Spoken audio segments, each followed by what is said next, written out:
문제를 보는 눈이라는 제목으로 말씀 증가하겠습니다. 본문에서 사람이 감당할 시험 밖에는 이렇게 나와 있습니다.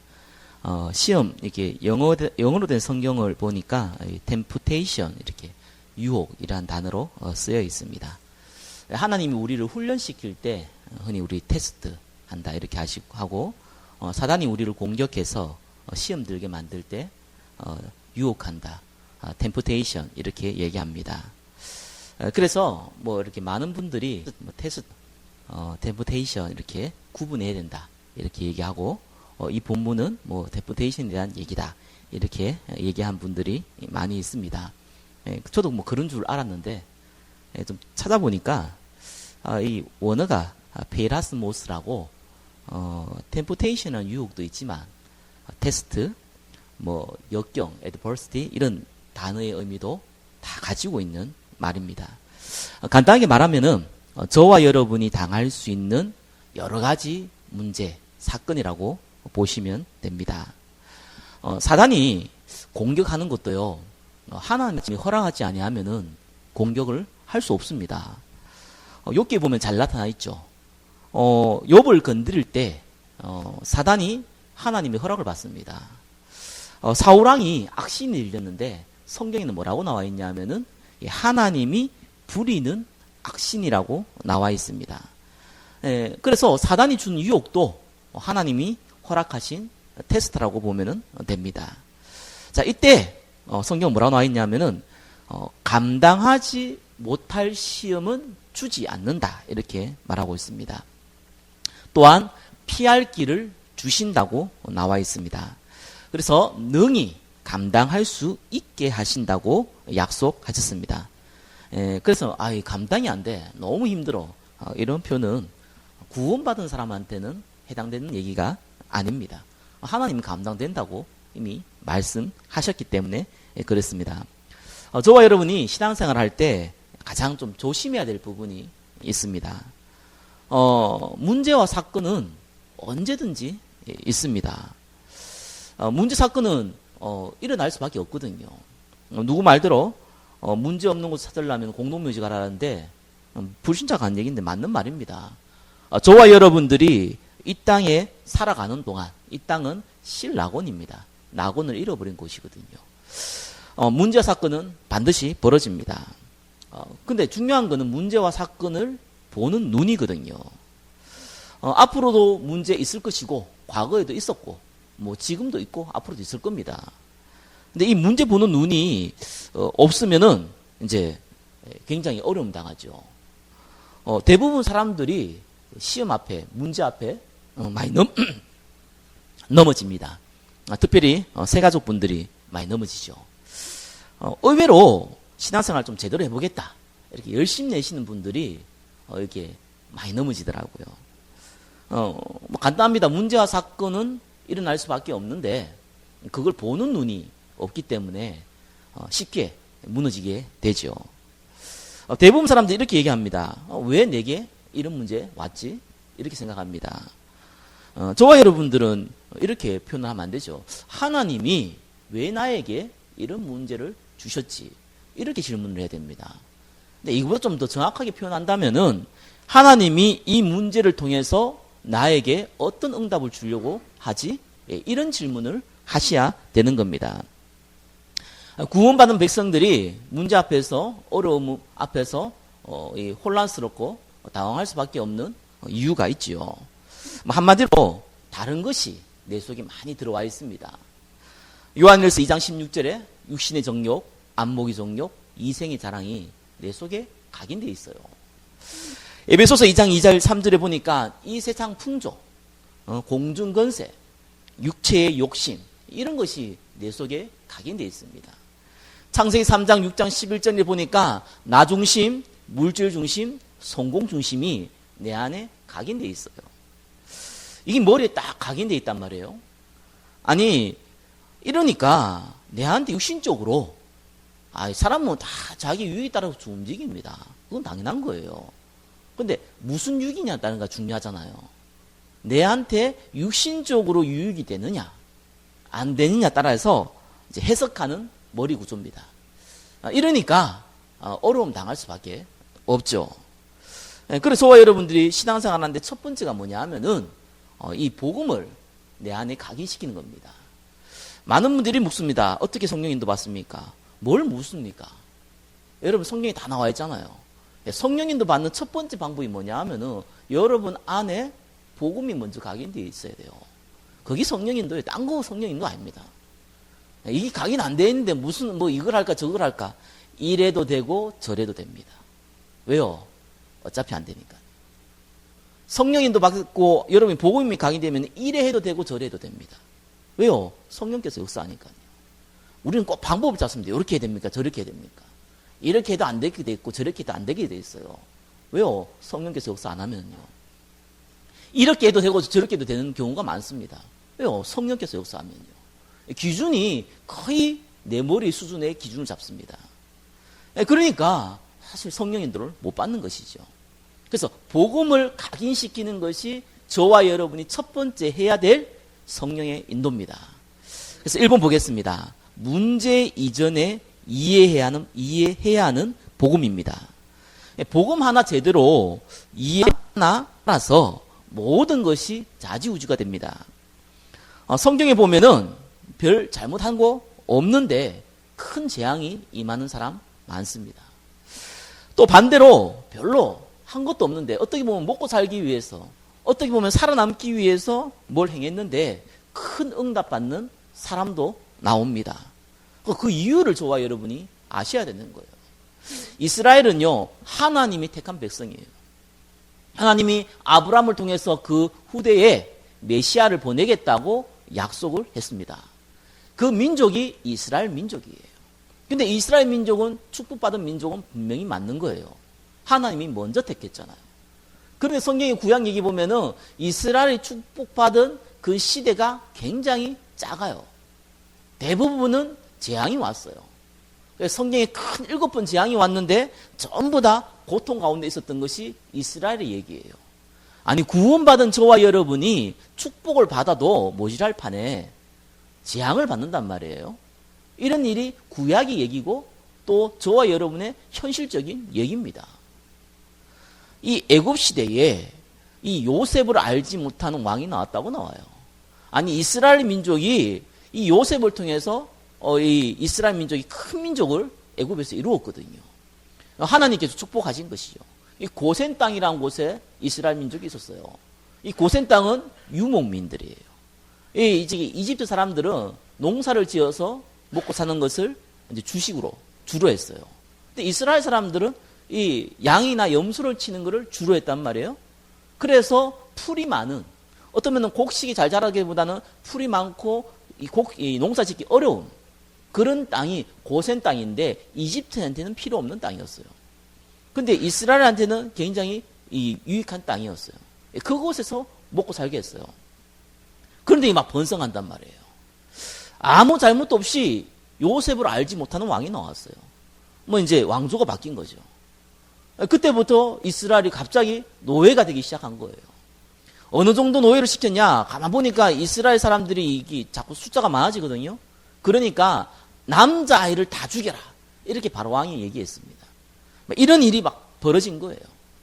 그래서 400년 동안 노예 생활을 하다가 하나님이 모세를 통해서 건져냈잖아요. 그래서 가나안 땅에 갔는데 거기에 가자마자 계속해서 전쟁을 납니다. 하나님께서 정복해서 이 가나안 땅, 메시아 올 땅을 줬는데 하나님이 주신 이 땅에서 계속해서 블레셋과 전쟁을 해요. 맨날 이기면 좋겠는데 맨날 얻어 터져요. 그래가지고 이 사무엘을 통해서 다윗을 통해서 이 왕국이 안정되어졌죠. 그러고 나니까 이제 이 솔로몬이 우상 숭배가지고 나라가 두 쪽 났어요. 그러면서 이 아라비아라는 나라가 계속 이 아람이라고 나옵니다. 성경은. 계속 와가지고 이 조공을 바치라고 공격을 하는 거예요. 그러다가 나중에 바벨론, 이 아수르 나라가 거대하게 됐어요. 그래가지고 이 나라 두 쪽 나눠졌는데 북이스라엘, 이 이스라엘의 80% 이상을 차지하는 북이스라엘을 완전히 멸망시켜 버렸어요. 이 경기도보다 작은 남은 이 유다 땅, 이 이스라엘 남은 마지막 유다 땅, 이거는 이제 바벨론의 포로가 되어 버렸어요. 예, 그러다가 성전이 조금 회복되어졌는데 또 로마에 속국됐어요. 그게 이게 재앙의 역사거든요. 한국 민족 보고 전쟁의 역사라 그러는데 맨날 침략받은 전쟁의 역사라 그러는데 우리나라는 뭐 이 이스라엘에 없는 굉장히 준수한 편이에요. 우리는 뭐 36년 동안 일제에 뭐 이렇게 그 식민 생활을 했잖아요. 그래 아직까지도 우리가 뭐 일본말 많이 나오잖아요. 예, 하물며 이스라엘은 400년, 뭐 800년. 이 심지어는 이제 로마 이후로는 완전 멸망받아가지고 2000년 동안 나라 잃었어요. 그게 이스라엘입니다. 저와 여러분이 이해를 해야 되거든요. 왜 이스라엘이 멸망받았냐는 거예요. 아니 이스라엘 사람 특별히 초대교회 때는 어떤 일을 했습니까? 그때 당시 지도자가 누구예요? 바리새인들이거든요. 얘기를 한 거예요. 저 가짜 메시아라고 자칭하는 저 가짜 예수를 죽게 된다. 그래서 이 지도자, 이 바리새인들의 말을 따랐을 뿐이에요. 이스라엘 사람들은요. 그러니까 이 빌라도 총독이 가만 보니까 예수가 죄가 없거든요. 그래서 난 여기에 죄를 못 찾겠다. 이 피값은 내가 못 받겠다. 그러니까 이스라엘 사람들이 한 얘기가 있잖아요. 그게 마태복음 27장 25절에 나오잖아요. 이 백성이 우리가 잘못한 게 맞다면은 이 예수 그리스도, 예수님의 이 피값을 우리와 우리 자손에게 돌릴지어다. 이런 어마어마한 소리가 있어요.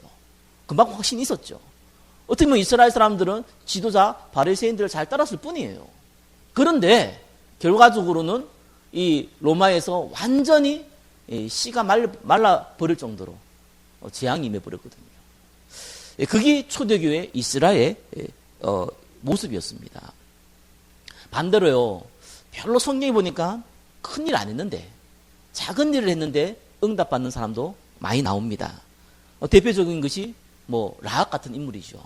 라합이 직업이 뭡니까? 구약에 나와 있는 라합, 기생이에요. 그죠? 기생이 좋은 직업, 뭐 나쁘다 이렇게 표현하기는 그렇지만 좋은 직업이라고 얘기하기는 좀 그렇죠. 아마 뭐 어마어마한 능력이 있는 직업은 아닐 겁니다.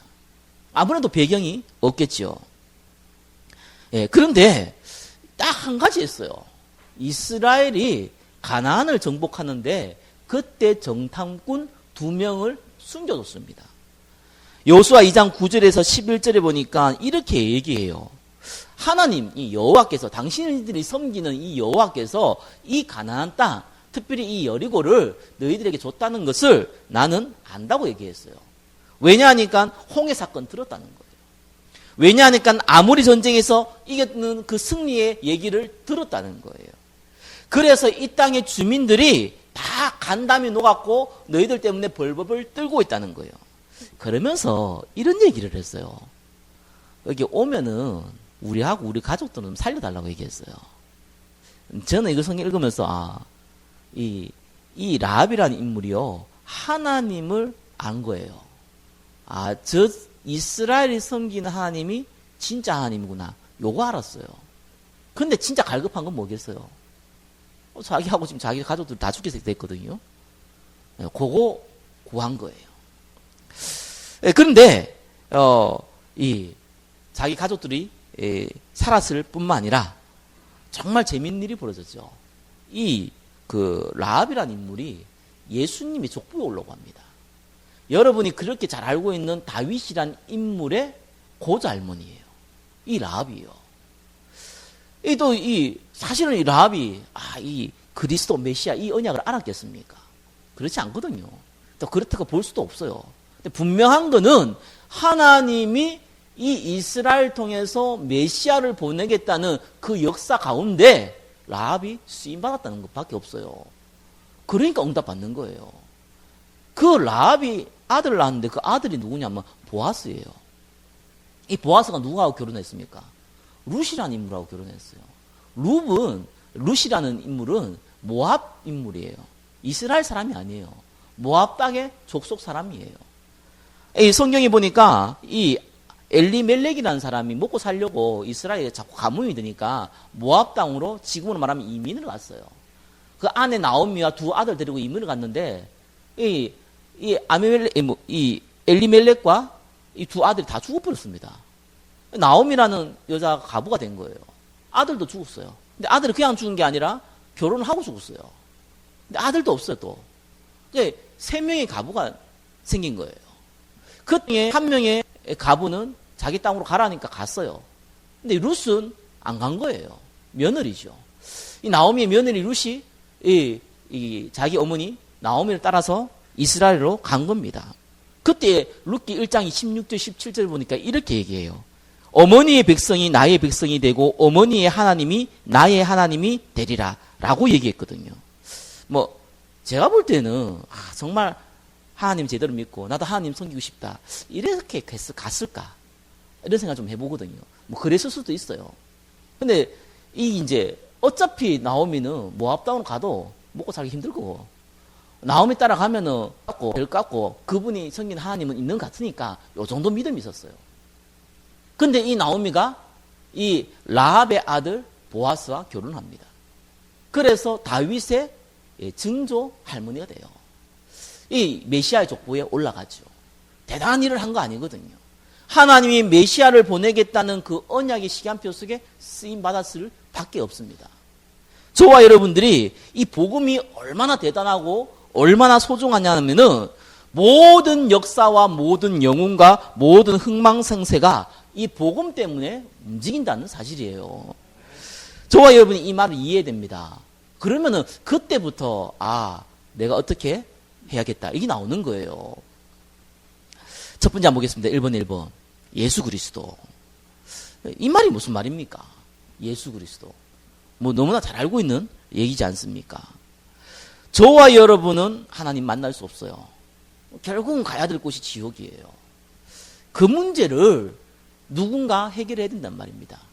그래서 구약의 얘기는 다 그 얘기인 거예요. 메시아가 오는데 메시아가 어떻게 오겠냐는 거예요. 그 얘기를 제도적으로 만들어 놨는데 그분이 하나님 만나는 길 대신 분으로 오겠다고 얘기한 거예요. 그래서 선지자를 통해서 얘기를 해준 거예요. 하나님, 이 선지자는 인간과 하나님을 만나는 중간 통로 역할을 했을 뿐인데, 그때마다 선지자는 사람이잖아요. 가짜 선지자도 있고요. 또 선지자도 살다가 죽고요. 이렇게 한계가 있단 말이에요. 근데 우리를 영원히 우리가 성전에서 예배 안 드려도 우리가 다른 곳에서 예배 안 드려도 그냥 어느 곳에든지 예수 그리스도 이름만 불러도 하나님과 만날 수 있는 유일한 길을 내시겠다는 거예요. 그걸 구약에서 예언한 거거든요. 그래서 예수님이 선지자가 아니라 참 선지자로 이 땅에 오셨다는 거예요. 아담과 하와가 범죄한 선악과 범죄는 절대로 해결이 안 됩니다. 저와 여러분이 지은 작은 안 되는데 해결 안 되는데 아담과 이 하와가 지는 원죄는 더더욱 해결 안 됩니다. 이 문제를 누군가 해결해야 되는 거예요. 인간이 해결할 수 없으니까 죄가 없으신 분이 오셔야 된다는 거예요. 그게 구약의 얘기입니다. 그래서 제사장을 세워서 양 잡고 소 잡고 한 거예요. 그래서 피 흘리고 피 뿌리고 그렇게 제사를 지낸 겁니다. 그런데 모든 인류의 죄를 단번에 십자가에서 해결하신 그 메시아가 바로 예수님이라는 거예요. 그래서 예수님이 참 제사장으로 오셨다는 겁니다. 로마서 8장 2절에는 사망에서 이 사망의 이 법에서 생명의 성령의 법이 우리를 해방시켰다는 거예요. 그리고 눈에 보이지 않는 사단, 저와 여러분을 멸망시킨 사단, 아담과 하와를 넘어뜨려 꺾고 믿는 자도 공격하는 이 사단, 불신자의 압이고 세상의 임금인 이 사단의 것을 어떻게 이깁니까? 눈에 보여야지 싸우든지 말든지 하죠. 그래서 만왕의 왕이신 하나님이 직접 사단을 꺾을 수밖에 없어요. 그래서 그분이 참 왕으로 오셨다는 겁니다. 예? 그래서 하나님의 아들이 나타난 것은 마귀의 일을 멸하러 왔다는 거예요. 그래서 예수님이 그리스도가 되셨다는 거예요. 저와 여러분이 하나님 만날 수 없는데 만나는 길을 여셨다는 겁니다. 그래서 지옥 문제가 해결되는 거예요. 죄가 쌓이면 반드시 재앙이 오는데 마지막 재앙이 뭡니까? 지옥이잖아요. 마지막 재앙이 뭡니까? 영원히 하나님 못 만나는 곳으로 가는 거예요. 이 죄 문제를 십자가에서 해결했다는 거예요. 그 우두머리 사단의 건세를 꺾었다는 겁니다. 여기 복음인데 저와 여러분들이 이 부분을 진짜 마음에 안 닿으면 성경도 이해가 안 돼요. 아니 가인과 아벨이 제사를 지냈는데 하나님이 아벨의 제사를 받았는데 가인의 제사를 안 받았잖아요. 그래서 히브리서 11장 4절에는 그 예물에 대해서 증거한다 그러거든요. 예수님이 십자가 부활을 이해 못할 뿐만은 가인은 정성이 부족했다 나오는 거예요. 아벨은 정성이 가득했다고 나오는 거예요. 이렇게 해석해 버립니다. 성경을 이해할 수가 없어요, 사실은. 아니, 메시아라는 부분을 모르면은 성령 자체가 이해가 안 된다니까요. 왜 구약에 메시아를 보내겠다고 그렇게 소잡고 양잡고 하면서 그 증거를 보여주고 이 이스라엘 민족에 자꾸 이 씨를 중요시 여기고 누가 누구를 낳고 누가 누구를 낳고 이 얘기를 왜 합니까? 이게 메시아 얘기거든요. 이걸 이해 못하면은, 아니, 성경이 어떤 얘기가 있냐면은 유다라는 사람이 있잖아요. 메시아 족보입니다. 이 야곱의 아들이죠. 이 유다가 아들 3명이 있어요. 엘, 오난, 셀라 3명이 있단 말이에요. 근데 이 엘이라는 인물이 결혼했는데 다말이에요. 유다의 며느리죠. 이 다말이 이렇게 결혼했는데 아이를 낳기 전에 남편 셀이 죽은 거예요. 이스라엘 풍속은 그렇거든요. 얼마큼 씨를 중요시하냐. 자기 형이 죽었는데 아들을 못 낳고 죽으면 동생이 다시 관계를 가져가지고 아이를 낳게 만듭니다.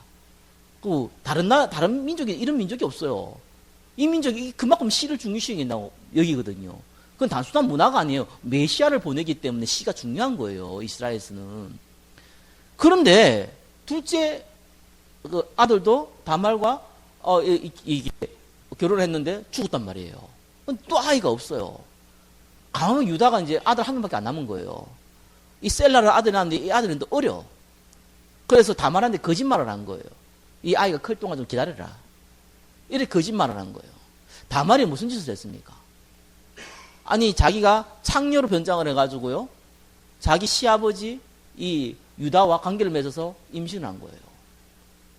그러니까 이제 사람들이 그걸 알고 이 다말을 죽이려고 끌고 오죠. 그때 다말이 어떻게 했냐면은 증표로서 유다의 지팡이와 증서를 받아놨거든요. 그래서 뭐라고 그랬습니까? 내가 이 아이의 아버지가 누구냐 하면서 증표를 보여준 거예요. 가보니까 유다 자신이거든요. 그때 유다가 이런 얘기를 했어요. 네가 나보다 옳다. 이런 얘기를 했어요. 여러분, 그 말이 이해됩니까? 이건 많은 사람들이 복음 이해 못하면 전혀 이해 못한 얘기예요. 아니, 시아버지의 지금 아이를 가졌는데 그것이 그 유다가 한 말이 네가 나보다 더 옳은 사람이구나. 이렇게 얘기했단 말이에요. 그 말이 무슨 말입니까? 메시아가 반드시 야곱을 통해서 또 유다를 통해서 전달돼야 되는데 안 나오잖아요. 세계가 끊기잖아요. 그래서 다말이 그걸 한 거예요. 그러니까 이 유다의 아들을 통해서 자녀를 못 가지는 걸 아니까 유다를 통해서 아이를 가진 거예요. 그래가지고 대를 잇습니다. 이게 복음 이해 못하면 이해가 안 되는 얘기입니다. 하나님 약속은 반드시 성취되거든요. 왜요? 메시아가 와야 되는데 누굴 통해서 와요? 아브라함의 후손을 통해서. 그러니까 이 시언약이 이렇게 중요한 겁니다. 이렇게 구약이 그 얘기를 강조한 거예요. 그러면 막 이렇게 이상한 짓을 해도 옳으냐? 그 말이 아니잖아요. 메시아를 보내겠다는 거예요. 이런 걸 이해 못하면 성경이 이해가 안 되는 겁니다. 정말 이 복음 이해 하나 못하면 정말 이상한 일 많아요. 저희도 전도하는데요. 천막 만드는 데도 있어요. 알죠? 이렇게 뭐 학교에 뭐 천막 이런 거 만들고 하잖아요. 뭐 전쟁할 때 그 천막 말고 요즘도 천막 많이 만들잖아요. 가보니까 이분이 교회 다니냐 물으니까 교회 다닌다는 거예요. 그래서 뭐 이제 어느 교회 다닌다 그러는데 예수 믿냐고 물어봤어요. 왜냐하면 도저히 예수 안 믿는 사람이에요. 내가 볼 때는 말 한마디만 해도 알잖아요. 자기 안 믿는다는 거예요. 그럼 교회 왜 갔냐니까 저 마누라 때문에 어쩔 수 없이 좀 끌려간다는 거예요. 그래가지고 이제 그렇구나. 그래서 저는 착각을 한 거예요. 저 아내분이 남편을 어떻게 하는지 구원받게 하기 위해서 이렇게 복음 전하려고 하고 교회 데리고 가구나 이렇게 생각한 거예요. 그래서 제가 기쁜 마음으로 그분에게 복음을 설명을 했어요. 왜 예수 믿어야 되는지, 인간의 근본 문제가 뭔지 이 얘기 설명하는데 그 아내가 왔어요. 그래서 내가 어느 교회 목사다. 그래서 이분에게 복음 잠깐 설명한다 라고 얘기하니까요, 이분이 갑자기 이 여자분이 정말 뭐 이렇게 얘기하면 외모하고 원래 이렇게 성격하고 비교하면 안 되는데 하도 성격이 들어보니까 외모도 그래 보이더라고요. 아무튼 막 이런 사람이요. 아내분이 와가지고 저한테 욕을 하는 거예요. 왜 교회 다니는데 여기 왔냐는 거예요. 우리 교회 다니는데 너가 네가 왜 당신 교회에서 왔냐는 거예요. 나 당황했어요. 당황스럽더라고요. 아니, 보통 그러지 않잖아요. 그래서 이게 교회 다니기 중요한 게 아니고 당신 남편이 지금 예수 안 믿어서 내가 복음 전하러 왔다. 교회 다녀요 이래요. 그래서 내가 들으면서 좀 슬프더라고요. 근데 제가 이 얘기가요, 그냥 얘기가 아닙니다. 지금 거의 다 그래요. 복음도 이해 못하고요. 기껏하게 복음이 이 전도하러 다니는 게 교회 끌고 오는 거거든요. 교회 끌고 오려고 전도합니까? 그건 악한 짓입니다. 그죠? 마귀도 알고 하나님도 알아요. 교회 끌고 와서 뭐 할 겁니까? 교회 가서 밥 먹일 겁니까? 여기가 자선단체입니까? 예수 안 믿는 사람 끌고 와가지고 예수 믿게 만든다면 모르겠는데 교회 왜 끌고 옵니까? 전부 다 웃긴 짓을 하고 있거든요. 그러니까 지금 그게 현장이란 말이에요. 예수 믿나 구원의 확신도 없어요. 구원의 확신이 없는데 무슨 기도 응답을 받아요. 내가 구원 받았는지 안 받았는지도 모르는데 무슨 기도 응답을 받고 내가 기도하면 하나님 응답 주는지 안 주는지도 모르는데 무슨 응답을 받습니까? 사단이 있는지 없는지 물어보면 사단 없다고 생각하고 있다 이렇게 얘기하는 근사 장로가 수두룩한데 무슨 거기서 기도 응답을 받습니까? 그게 현실이거든요. 그러니 당연히 문제가 오면은 당할 수밖에 없는 거예요. 복음 하나 이해 못하면 이래 되는 겁니다. 여러분, 복음을 이해한다는 건 두 번째를 알아야 돼요. 1번, 2번 뭡니까? 전도와 선교. 이거 모르면 복음 이해가 한 것도 아니죠. 왜 예수님이 이 땅에 오셨습니까? 모든 민족에게 복음이 증거된 이후에 온다 그랬거든요. 베드로전서 2장 9절에는 너희를 부른 것은 그의 아름다운 빛을 선전하기 위해서, 복음 증거하기 위해서 너를 먼저 불렀다고 나와 있습니다. 그래서요, 저와 여러분들은 많은 거, 기도도 해야 되고, 말씀도 봐야 되고, 봉사도 해야 되고, 뭐도 해야 되는데, 그 중에 전도하는 게 아니에요. 그래 바쁘면 완전히 거꾸로 한 겁니다. 전도는요, 선교는요, 여러분의 인생의 목적입니다. 여러분의 인생의 이유예요. 여러분 죽을 때 하나님 부를 수 있잖아요. 하나님 손에 있는데. 근데 여러분이 어릴 때부터, 여러분이, 복음을 들을 수 있는 나이대에 불렀단 말이에요. 왜요? 이 복음을 전하라고. 그게 하나님의 목적이거든요. 이걸 이해 못하니까 성경이 또 이해 안 돼요.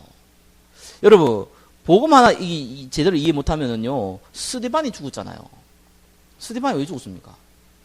돌 맞아 죽었어요. 전도 이게 복음 전하다가. 여러분 혹시 돌 맞아 본 적 있어요? 지나가다가 축구공 맞아 본 적 있는데, 와, 갑자기 멍하더라고요. 내가 천국인지 지옥인지 구분도 안 되죠. 내가 어디 있는지도 멍하더라고요. 돌에 맞아 죽었거든요. 돌에 맞아 본 적은 없는데, 혹시 맞아 본 적 있으면은 경험을 할 겁니다. 돌에 맞아 죽었어요. 근데 많은 분들이, 이렇게 어떻게 해석을 하냐니까, 스데반이 이게 순교했잖아요. 순교를 해야지 복음이 증거된대요. 이런 이상한 단체도 있더라고요. 맞습니까? 맞는 말이기도 한데요. 그거는 10%짜리 얘기예요. 그럼 순교 안 하면 복음 증거 안 됩니까? 순교하면 복음 많이 증거되고 순교 적게 하면 복음 적게 증거됩니까? 제가 옛날에 이게 선교하시는 그래 배웠거든요. 피를 많이 뿌려야지 순교가 많이 선교가 된다고. 일리 있어요. 맞는 말이에요. 근데 왜 피를 뿌리는지 알아야 될 거 아니겠어요? 지금 이스라엘에게 예수 믿은 사람들이 첫 번째 누구였습니까? 이스라엘 사람들이에요. 예수님이 그리스도인 것을 성령 체험한 사람이 이스라엘 사람이라니까요. 그래서 초대교회가 만들어졌는데 문제는 하나님이 우리에게 뭐라고 그랬습니까? 예수님이 우리에게 직접 모든 민족을 가라고 그랬잖아요. 안 가는 거 있죠. 안 가니까 어떻게 해야 되겠어요? 쫓아버려야 될 거 아니에요. 흩어버려야 될 거 아니겠어요? 그래서 하나님이 스데반을 죽인 거예요. 그게 어디서 나오냐? 사도행전 11장 19절에 스데반의 환난으로 인하여 흩어진 자들이 복음을 이방인들에게 전했다고 나와요. 그래서 세워진 첫 번째 교회 안디옥입니다. 스데반의 환난으로 인하여 이래 나옵니다. 성경에 구약의 왕들 중에요, 제대로 된 왕이 4명밖에 없거든요. 정확하게 3명인데 1명 반도짜리 1명 있고, 이 구약의 이스라엘 왕이 36명이었거든요. 근데 그 중에 4명밖에 없어요. 다윗, 그 아들 솔로몬, 다음에 히스기야, 요시야 4명이에요. 근데 솔로몬은 좀 반쪽짜리죠. 나중에 나라를 저쪽 만들었으니까 우상 숭배해가지고. 근데 이제 요시야 왕이라고 나와요. 요시야 왕이 8살 때 왕이 됐다니까요. 근데 이 요시야 왕이 뭘 개혁을 했냐니까요. 종교개혁을 일으켰는데 그 중에 가장 큰 종교개혁이 뭐냐면은 유월절을 회복시켰어요. 성경이 뭐라 나오냐면은 유월절을 회복시킨 왕이 이 모세 이후에 없었다고 나와요. 그러니까 다윗 왕도 솔로몬 왕도 히스기야 왕도 유월절을 회복 못했어요. 유월절 의미를 알잖아요. 이스라엘이 피 바를 때 양의 어린 피를 바를 때에 이 출애굽한 그 사건이잖아요. 그 예수님 십자가를 얘기하거든요. 그 얘기를 요시야 왕이 했어요. 종교개혁을 말했단 말이에요. 그런데 이 요시야 왕이요 30살도 안 됐는데 이 이집트 왕에게 암살당합니다. 죽어요. 이해가 안 되는 거예요. 성경에 히스기야도 그랬고요, 다윗도 그랬고요, 이 왕들이 심지어 솔로몬도 그랬고요. 하나님 앞에 축복받은 이 종교개혁을 한 왕들은 모두가 축복받았고 장수했거든요. 근데 요시야는 빨리 죽어요. 이게 왜 그런 줄 압니까? 이게 한 개인 인물로 보면 이해가 안 되는 거예요. 하나님은 구약이나 신약이나 똑같이 이스라엘이 섬기고 있는 여호와 하나님, 그 하나님을 통해서 보내실 메시아, 이 복음이 증거되기를 원한 거예요. 증거 안 하잖아요. 그리고 우상 숭배하잖아요. 그러니까 하나님 어떻게 됩니까? 성경에 보니까 므낫세, 그 아버지죠. 그 할아버지죠. 할아버지가 그 행한 범죄. 이 므낫세가 누구냐 하면은 히스기야 왕의 아들이거든요. 근데 히스기야 왕의 아들 므낫세가 하도 범죄하다가 죽었는데 그 아들이 일찍 죽었어요. 그래가지고 손자가 이 요시야 왕이 됐는데 이 므낫세의 범죄 때문에 그랬다고 나와요. 그렇게 우리 사람들이 생각하기를 므낫세의 범죄했으니까 그렇구나. 부모가 죄를 많이 지으면 아들이 아무리 신앙생활 잘해도 일찍 간다. 이렇게 해석하는 사람도 있더라고요. 이게 전도 모르면 이래 해석되거든요. 하나님이 이 바벨론의 포로가 되어야지만 바벨론에 여호와 하나님이 증거되잖아요. 그래서 나온 인물이 다니엘이고요. 그래서 나온 인물이 에스더고요. 그래서 나온 인물들이 에스라고요. 느헤미야고요. 그래서야지만 바벨론 그때 당시에 최대 강대국이지 않습니까? 거기에 복음이 증거된다니까요. 하나님은 저와 여러분을 통해서 전도하기를 원해요. 안 된다. 하나님은 생명을 죽이고 살리고요. 심지어는 스데반도, 심지어는 요시야 왕도 데려갑니다. 왜요? 그래야지만 복음이 증거되거든요. 그만큼 전도가 중요한 거예요. 그게 성경에서 말하고 있는 복음이거든요. 그 방법이 뭡니까? 세 번째, 1번에서 3번, 하나님의 나라. 그래서 어떻게 합니까? 하나님의 나라. 기도할 때 딴 거 하지 말라니까요. 하나님의 나라. 우리 가정님 나라 임하게 해주십시오. 하나님 나라 임하게 해주십시오. 내가 만나는 그 사람에게 하나님 나라 임하게 해주시옵소서. 이 교회 위에 하나님 나라가 임하게 해주세요. 그게 기도 제목입니다. 먼저 강한 자를 쫓아내야 돼요. 귀신, 사단. 이 성경을 얘기하는 거 아닙니까? 이게 복음이거든요. 나머지는 어떡합니까? 성경은요, 따라오잖아 그랬습니다. 마태복음 6장 33절에 이사야 60장 62절 2장 다 그 얘기예요. 하나님이 복음을 회복할 때에 나머지를 주신다는 거예요. 어떻게요? 여러분의 그릇에 맞게끔. 필요에 따라서 준다는 겁니다. 그게 하나님의 방법이에요. 그래서 네 번째 1번 4번 뭡니까? 재앙이 오고 저와 여러분을 통해서 승리하는 거예요. 왜 고린도전서 10장 13절은요. 그거 잘 이해해야 돼요. 그냥 이 얘기가 나온 거 아닙니다. 그 앞에 얘기를 여러분 이해해야 되거든요.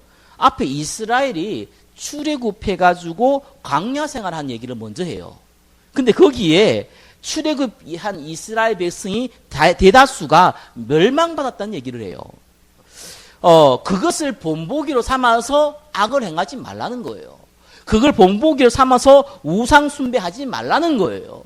너희도 그렇게 할 수 있으니까 12절에 선자는 넘어질까 조심하라는 거예요. 그러면서 오늘 13절이 나온 거거든요. 왜? 넘어지지 않을 거니까. 감당할 시험밖에 안 줬으니까 여러분들이 이 선택을 하면은, 이 믿음을 가지면은 넘어지지 않는다는 거예요. 그래서 앞에 게 본보기를 삼아서 범죄하지 말라는 거예요. 우상 숭배하지 말라는 거예요. 그러면 재앙이 동일하게 임하니까 그러지 말라는 거거든요. 저와 여러분들은 재앙을 이기는 승리한 자로 부르셨습니다. 선택받은 이스라엘 백성은 복음에 관심 없었거든요. 선택받은 이스라엘 백성, 저와 여러분들은 여기에 관심이 없는 거예요. 그러면은 당연히 재앙이 많은 거예요. 그래서 한국교회가, 전 세계 교회가 복음이 없으실 때마다 하나님은 믿음의 사람들을 세우는 겁니다. 그래서 이기게 만드는 거예요. 이스라엘이 우상숭배에서 끊임없이 전쟁 가운데 있을 때 14명의 사사를 붙였어요. 끊임없이 전쟁했을 때 사무엘을 붙였고 다윗을 붙였습니다. 바벨론에 포로 갔을 때 하나님은 에스더나 믿음에서의 다니엘 같은 사람들을 붙이셨어요. 하나님은 초대기에 멸망받을 때에 12제자를 붙이신 겁니다. 언제나 그랬었어요. 그래서 저와 여러분들은 오늘의 이 본문대로 여러분 개인 문제가 아니라니까요. 승리할 이 축복을 주셨다는 겁니다. 믿으시라는 거예요. 자, 그러면은 이번 저와 여러분이 오늘 마음에 담아야 될 얘기입니다. 복음을 통한 문제 해석을 분명히 하셔야 돼요. 자, 이건 현실이에요. 앞에 거는 이론이라면 지금부터는 현실입니다. 당장 저와 여러분한테는 알지 못한 여러 가지 문제 벌어지거든요. 첫 번째 보세요. 왜 이 문제를 줬냐? 이유를 아셔야 돼요. 거의 99%는 이 얘기에 해당됩니다. 여러분을 치유하기 위해서요. 어떤 치유입니까? 영적 상태를 회복해야 됩니다. 그게 진짜 치유입니다. 예배 좀 드리세요. 구원받은 자에게. 사역자가, 목사가 예배 좀 드리세요. 이 얘기를 한다는 것은 굉장히 부끄러운 겁니다. 제발 내한테 돈이 100억이 있는데 돈 좀 가져가세요. 싫어요. 한 거하고 똑같거든요. 이게 무슨 부끄러운 일입니까? 그 말은 무슨 말이냐면은 예배하고 내하고 거리가 먼 거예요. 예배 드리는 거 소중하지요. 그 바보가 아니면 예수 믿는 사람 다 알죠. 근데 사실상 내하고 거리가 먼 거예요. 가까이 하기엔 너무 먼 당신인 거예요. 기도해야 되죠. 얼마나 중요합니까? 그런데 기도 너무나 먼 당신이에요. 전도 글쎄 내한테는 꿈 같은 얘기예요. 선교 생각도 안 해봤어요. 그러니까 멀잖아요. 하나님하고 내하고 실제로 멀잖아요. 하나님이 나와 함께 있다. 그건 이론이죠. 사실이지만 내하고는 실제로 안 다가오잖아요. 그러니까 하나님이 여러분 영적 상태거든요. 요걸 건드리는 거예요. 건드리다 보니까 제일 좋은 방법이 뭡니까? 사람이 영적으로 자꾸 이렇게 상태가 무너지면요. 영적 문제 이제 심해지거든요. 그냥 사람들이 도박 이렇게 명절날 화투 좀 치고 포카 좀 하고 이래가지고 집안 말아먹고 이런 법이 없어요. 아니 여러분이 사람들 좀 만나가지고 맥주 한잔 했다 이래가지고 여러분들이 망하는 법이 없어요. 그런데 손가락이 짝가락고 발가락고 할 만큼 내가 도박에 빠졌다. 내가 술을 안 먹으면 물은 안 먹어 살 수 있지만 술을 안 먹으면 살 수 없다. 이건 다른 얘기잖아요. 이런 문제 왜 온 줄 압니까? 이상하게 시달리는 문제가 왜 온 줄 압니까? 특별히 엘리트일수록 계속해서 영적 문제가 왜 온 줄 압니까? 간단해요. 불신자 얘기할 거 없다니까요. 불신자 너희 합이 막이라 그랬잖아요. 불신자한테는요, 세상, 임금, 공중권세 잡은 자 따라가는 종이라 했잖아요. 구원받은 하나님의 백성이거든요. 그런데 자살을 하네요. 구원받은지 아닌지 모르겠지만. 그런데 정신질환이 와가지고 정신병에 가네요. 우울증 좀 올 수 있죠. 자살을 하라. 이게 무슨 일입니까? 왜 이런 문제에 빠집니까? 그게 저와 여러분의 영적 상태입니다. 하나님은 구원받은 백성에게 영적 상태를 회복하기를 원하시는 거예요. 안 그러면 본인이 죽어요. 다른 사람 죽인 건 두 번째고 본인이 죽는다니까요. 그래서 하나님 제일 좋은 방법이 뭡니까? 보통 어려움을 많이 주십니다. 어려우니까 갈급하잖아요. 그러니까 막 기도하게 돼요. 그러니까 막 매달리게 돼요. 그게 하나님의 방법이거든요. 그래서 말라기야 4장 2절에는 내 이름을 경외하는 너희에게는 공의로운 해가 떠올랐어 이럽니다. 하나님이 너무 소중하고 복음이 너무 소중하고 전도가 너무 소중하고 내가 이 자리에 있는 게 너무 소중하구나 라고 하는 자에게 공의로운 해가 떠올랐어. 그래서 치료하는 강선을 비추리니 내가 예배드리고 싶고 내가 기도하고 싶고 그렇다고 싶어도 됩니까 거기? 그래서 그 상황을 만드시는 거예요. 그래서 하나님을 경외하게 만드는 방법 중에 하나가 고통이에요. 처음부터 이 고통 가운데서 하나님 경외하지 마시고 여러분의 조금만 믿음의 수고로 이 치유받는 축복을 누리시기 바랍니다. 그래야 돼요. 솔로몬이 얼마나 대단했습니까? 3,000명이나 그 공주들이 와가 1,000명의 공주들이 와가지고 결혼한 사람인데요. 이 스바의 왕이 이 누굽니까? 이 솔로몬 한번 보려고 그 먼 길을 찾아왔던 대단한 인물인데요. 전무후무한 지혜와 지식이 있던 사람이었던데요. 마지막 가가지고 우상숭배 해버리잖아요. 선자는 넘어질까 조심하라. 영적 상태는요 언제 무너질지 몰라요. 사단이 이리 공격한단 말입니다. 그래서 하나님이 저와 여러분에게 문제를 주신 이유, 첫 번째 영적 상태 회복. 어렵습니까? 불신자 같은 행동하지 마세요. 하나님 옆에 무릎 꿇으세요. 그만큼 좋은 방법이 없어요. 돈도 안 들잖아요. 여러분 영적 상태도 하나님이 응답도 주시잖아요. 얼마나 좋습니까? 그래서 환란이 온다, 좀 문제가 온다, 어떻게 하라고요? 기뻐하라. 드디어 무너진 내 영적 상태가 회복될 시간표구나. 어렵습니까? 어려울 수 있는데요. 사실 어렵지 않습니다. 하나님이 항상 그렇게 하세요. 자, 두 번째 뭡니까? 여러분이 그릇을 키우는 시간표예요. 조금 내가 은혜 받고, 내가 좀 예배 속에 들어오고, 이 복음이 소중하구나, 이렇게 알면요, 요 시간표가 딱 와요. 정말 재미있죠? 하나님께서요, 요 시간표 딱 줍니다. 여러분, 그릇은 진짜 만들어가요. 요셉은 세계복음 알 수 있는 그릇이 안 돼요. 그러려면 그릇을 만들어야 돼요. 그죠? 다윗은 목동의 아들일 뿐이에요. 그가 왕이 되면은 누가 따라옵니까? 일단 신하들이 배반을 할 건데요. 근데 지금처럼 무슨 경호가 잘 됩니까? 뭐가 잘 됩니까? 하나님은 다윗을 왕으로 세우려니까 왕으로 세우려면 밑에 신하가 있어야 되잖아요. 신하를 만들어야 돼요. 그래서 사울왕에 쫓기는 겁니다. 거기에서 하나님을 경험하고 체험하면서 자기와 같이 억울함 당한 많은 사람들이 자기한테 붙어버려요. 그래가지고 이 다윗이 왕이 됐을 때는 그 나라가 든든히 서는 거예요. 요셉이 아무것도 모르는데 아버지 사랑받다가 왔다 갔다 하는데 무슨 능력을 세계복음 알 수 있습니까? 이 노예로 가야 되는 거예요. 그것도 그냥 이상한데 노예로 간 게 아니라 이 바로 왕, 이 이집트의 가장 이 강대국인 거기에 군대 장관 보디발의 집으로 간 거예요. 경제를 배웠습니다. 모함당해서 감옥에 갔지만 거기엔 또 정치범 수용소네요. 정치 배웠어요. 그래야지 하나님께서 이 요셉을 총리로 세울 수 있는 겁니다. 총리가 목적이 아니잖아요. 전 세계에 하나님 살아계신 거 증거해야 되잖아요.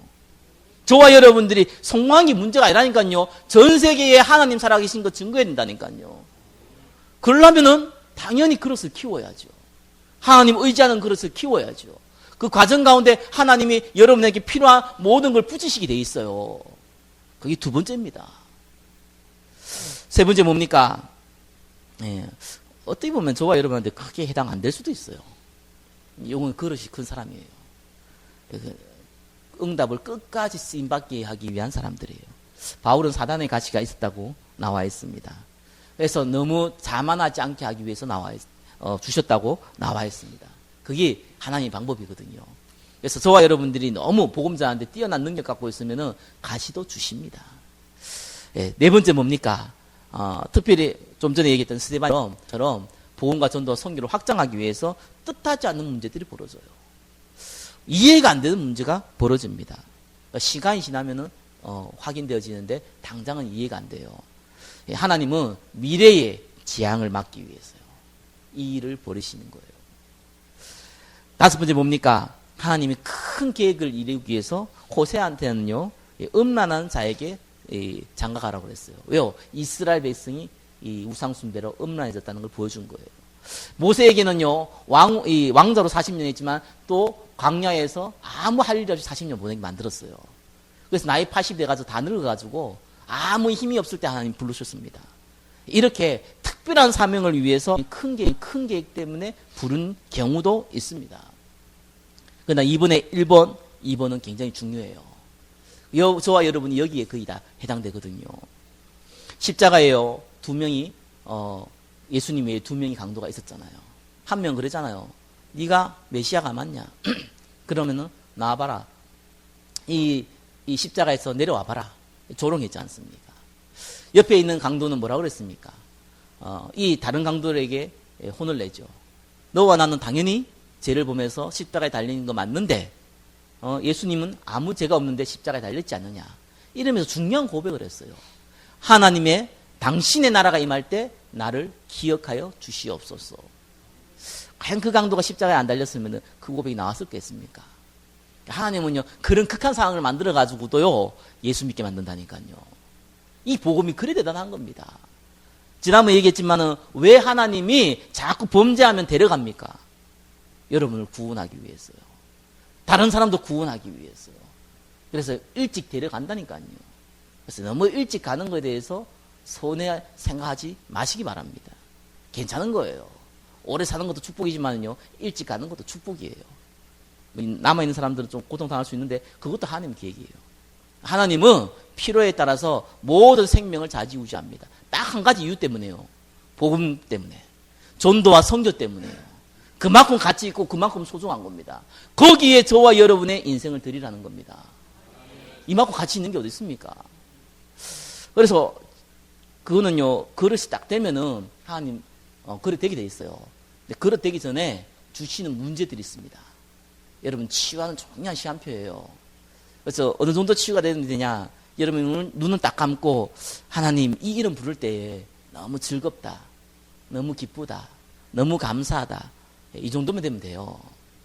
내가 예배 드릴 때 진짜 이렇게 예배 드릴 장소에 내가 와 있구나, 그게 감사하면 돼요. 그 정도 내 상태가 됐다, 그러면 이제 정상적인 기도에 올라온 거예요. 와, 일주일 금방 갔네. 오늘 내일 또 예배 가야 되나? 아이고, 이 무너진 증거거든요. 볼실줄 가서 어이구야 진짜. 어휴, 내일 또 예배 드리나. 기도해야 되는데 어떻게 하지? 전도 아우 끔찍하다. 그러다가 뭐 저기 교회마다 이런 거 같거든요. 뭐 세가지 초청잔치. 스트레스예요, 스트레스. 스트레스, 왕 스트레스. 이거 뭐 한 명 데리고 가지. 그 남자 명목이 설 건데 이게 또 한 명도 못 데려가고 스트레스예요. 예, 우리 상태가 그렇다면은요, 뭐 좀 솔직한 얘기로 무너졌거나 무너질랑 말랑하는 상태입니다. 하나님이 저와 여러분은 그런 상태로 놔두기를 원하지 않으세요. 예, 여러분 생명보다 전도 선교가 중요하거든요. 그래서 어떻게 하시면 바꿉니다. 그래서 언제든지 문제 왔다, 하나님 날 치유한 시간표다.